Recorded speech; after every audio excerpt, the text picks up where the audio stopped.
When we look at the text that I lifted in your hearing, it declares that God showed us how much he loved us.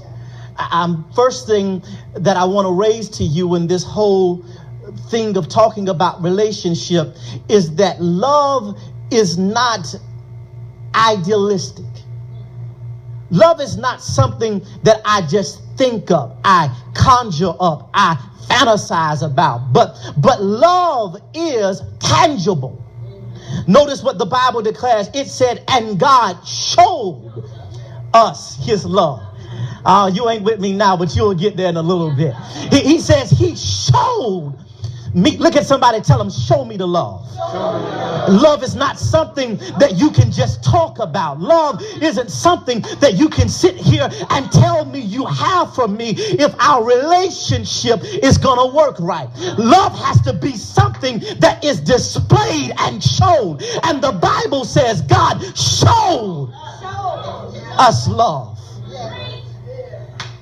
In the quiet moments of our personal dealings, it's not enough for me just to hear that you love me. Because after I keep hearing that you love me, then my mind begins to say, I want to see what I've been hearing. Look at somebody, tell them, show me the love.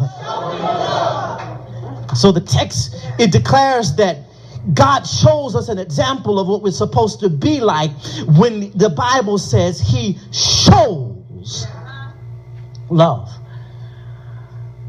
When you begin to deal with this whole fact that God showed us love, then I have to begin to recognize this particular principle, that he could not invest what he did not possess.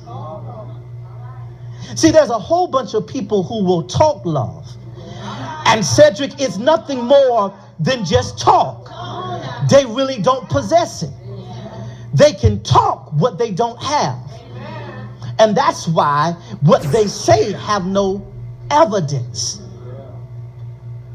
But when we look at the example of God, God was able to invest love that was shown because he really possessed it. And what that says to me in relationship is whatever I am is what I sow into it. Okay. See, some of us, we hate the alone time of life. But the alone time of life is a necessity. Because it's in the alone time of my existence that I begin to evaluate me, understand me, and begin to shape me. And when I begin to spend that alone time, I can begin, Fred, to begin to love me. And once I've got love for me, I possess love. And now that I possess love for me, I can sow love into somebody else. Some of you are trying to get people to love you that don't love self.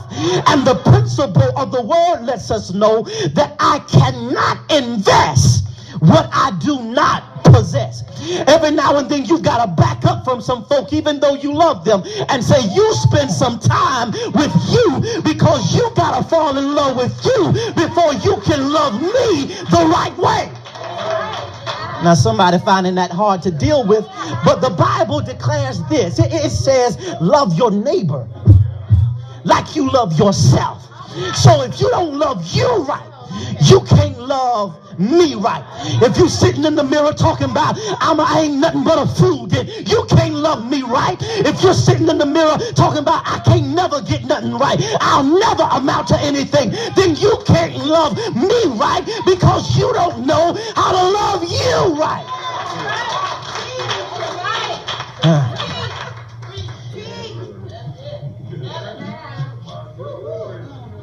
God, he invest what he possessed.